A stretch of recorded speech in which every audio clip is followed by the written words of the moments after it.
Council of Jerusalem, the first council. From the very beginning of the church, St. Peter and the other apostles sought ways to guide the faithful with wisdom, unity, and love.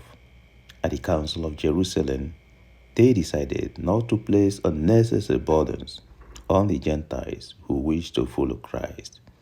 Guided by the Holy Spirit, they opened the doors of the church to all peoples, reminding us that the gospel is for every nation and every heart. Desde los comienzos de la Iglesia, San Pedro y los demás apóstoles buscaron guiar a los fieles con sabiduría, unidad y amor.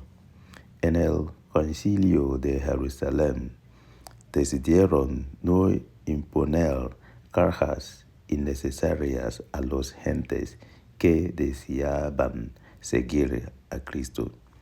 Guiados por el Espíritu Santo, abrieron las puertas de la Iglesia a todos los pueblos, recordándonos que el Evangelio es para todas las naciones y todos los corazones.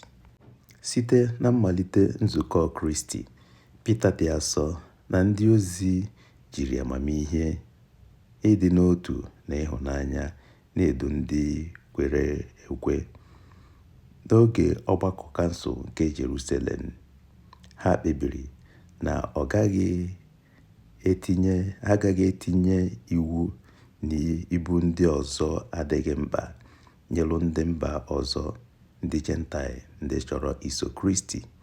Site na nduzi nke mmụọ nsọ, ha meghere ụzọ nke nzukọ Kristi nye mmadụ niile, na-echetara anyị na ozi ọma bụ nke mba niile na nke onye ọbụla.